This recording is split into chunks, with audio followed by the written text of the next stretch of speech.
Halo Sobat Gen, Assalamualaikum warahmatullahi wabarakatuh. Gimana kabar harian kalian? Semoga selalu menyenangkan ya. Tetap semangat dan selalu jaga kesehatan. Pada kesempatan kali ini, kita akan belajar bersama bab 1 dengan tema objek IPA dan pengamatannya. Dengan subtema yaitu penyelidikan IPA dan pengukuran.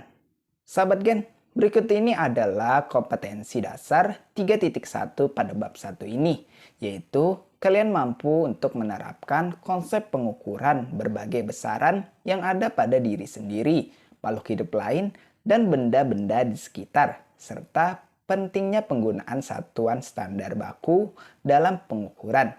Baik sahabat Gen, sebelum kita memulai pelajaran ini, jangan lupa untuk berdoa terlebih dahulu. Semoga pembelajaran kali ini dilancarkan dan kita dimudahkan untuk menguasai materi yang akan dibahas. Selamat, kamu sekarang telah menjadi peserta didik kelas 7. Saatnya kamu mempelajari lebih dalam lagi tentang benda-benda yang ada di sekitarmu. Benda-benda yang ada di sekitarmu dapat dipelajari melalui mata pelajaran ilmu pengetahuan alam atau kita kenal dengan singkatan IPA. IPA adalah ilmu tentang segala sesuatu yang ada di sekitarmu. Pada bab ini, kamu akan mempelajari apa yang diselidiki dalam IPA, bagaimana melakukan pengamatan, dan mempelajari pengukuran sebagai bagian dari pengamatan. Langkah awal untuk mempelajari benda-benda di sekitar kita dapat dilakukan melalui pengamatan atau observasi. Sekarang, coba lakukan kegiatan pengamatan pada teman atau orang di sekitarmu untuk melatih pengamatanmu. Baik sahabat Gen, kita masuk pada subtema pertama ya, yaitu penyelidikan IPA. Kegiatan pengamatan terhadap temanmu yang telah kamu lakukan, hasilnya berupa deskripsi. Misalnya, tinggi badan, rambut hitam, kulit coklat, hidung mancung, mata sipit, dan lain-lain. Dengan hasil pengamatan ini, berbagai pertanyaan lainnya akan muncul. Misalnya, berapakah tinggi badannya? Dan berapakah massa tubuhnya? Dengan demikian, kamu perlu melakukan penyelidikan lebih lanjut, sehingga akan memperoleh pemahaman yang lebih lengkap tentang temanmu tersebut. Dengan cara inilah, IPA akan berkembang. Penyelidikan ilmiah IPA melibatkan sejumlah proses yang harus dikuasai, antara lain sebagai berikut. Pertama yaitu pengamatan. Pengamatan adalah menggunakan panca indera, termasuk melakukan pengukuran dengan alat ukur yang sesuai. Pengamatan dilakukan untuk mengumpulkan data dan informasi. Kedua yaitu membuat inferensi. Membuat inferensi meliputi merumuskan penjelasan berdasarkan pengamatan. Penjelasan ini digunakan untuk menemukan pola-pola atau hubungan antar aspek yang diamati dan membuat perkiraan. Ketiga yaitu proses mengkomunikasikan.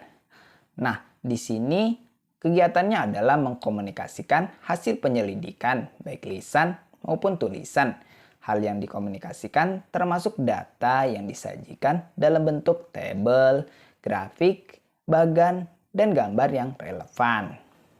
Sahabat Gen, keterampilan melakukan pengamatan dan mencoba menemukan hubungan-hubungan yang diamati secara sistematis seperti yang telah kamu lakukan sangatlah penting.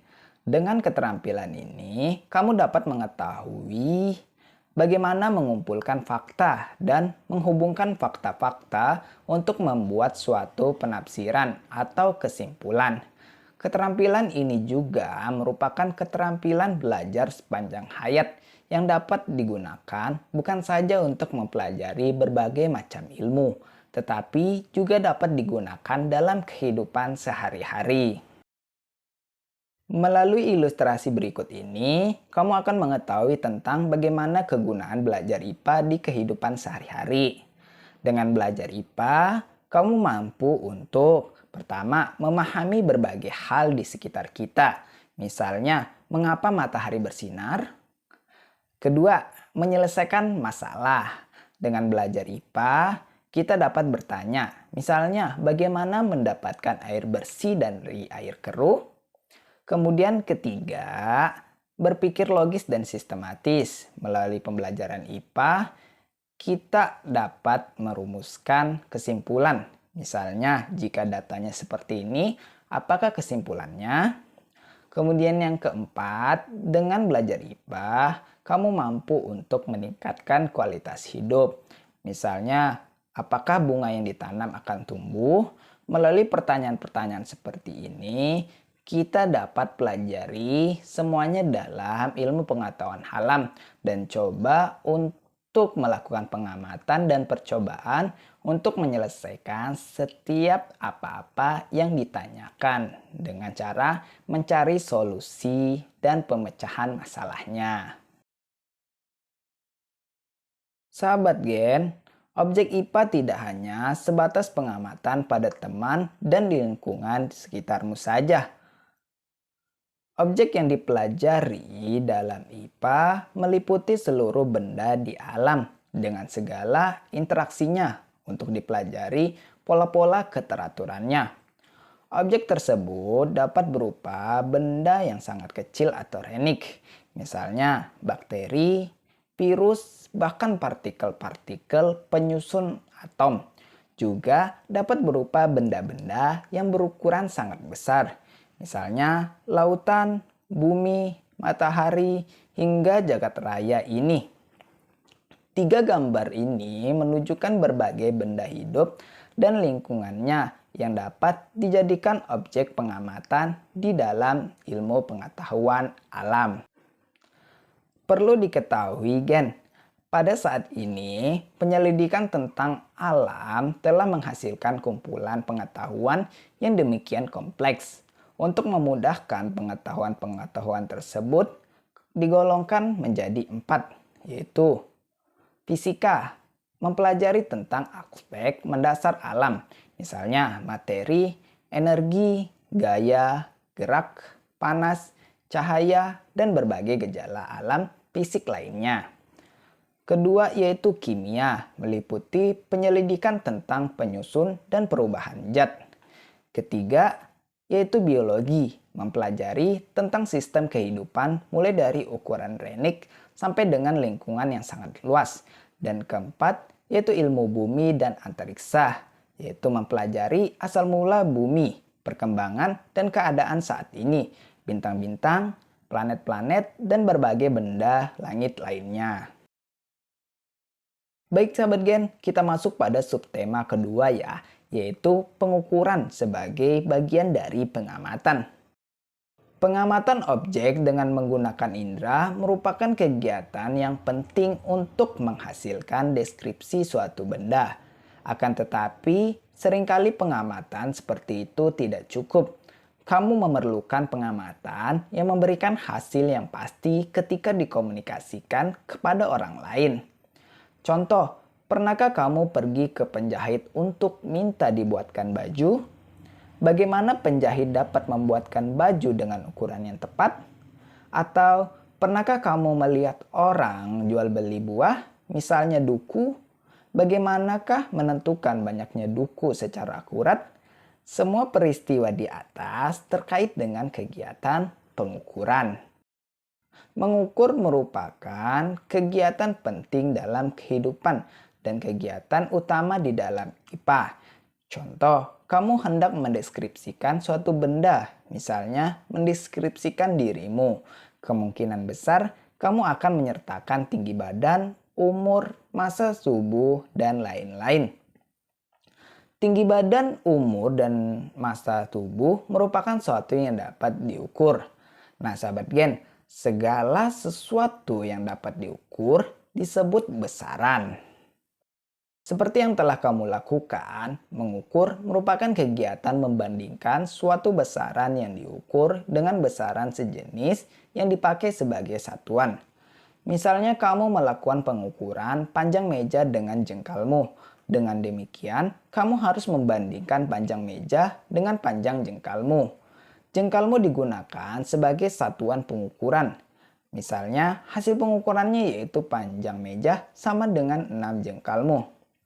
Andai kata ada 3 temanmu melakukan pengukuran panjang meja yang sama juga, tetapi dengan jengkal masing-masing. Didapatkan hasilnya, yaitu panjang meja sama dengan 6 jengkal Andrian. Kemudian panjang meja sama dengan 5,5 jengkal Edo. Kemudian panjang meja sama dengan 7 jengkal Emi. Dari hal ini, mengapa hasil ketiga pengukuran itu berbeda? Sekarang bayangkan apa yang terjadi jika setiap pengukuran di dunia ini menggunakan satuan yang berbeda-beda. Misalnya jengkal. Ketika kamu memesan baju ke penjahit dengan panjang lengan 3 jengkal, kemungkinan besar hasilnya tidak akan sesuai dengan keinginanmu. Mengapa? Karena penjahit itu menggunakan jengkalnya. Demikian juga jika satuan digunakan adalah depah. Oleh karena itu, diperlukan satuan yang disepakati bersama untuk semua orang. Satuan yang disepakati ini disebut sebagai satuan baku. Mungkin kamu pernah mendengar satuan sentimeter, kilogram, dan detik.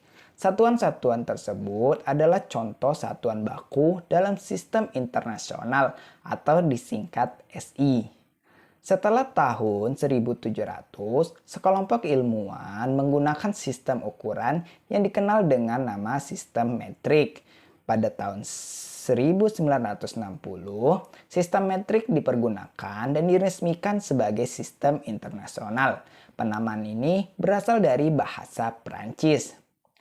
Dalam satuan SI, setiap jenis ukuran memiliki satuan dasar. Contohnya, panjang memiliki satuan dasar meter.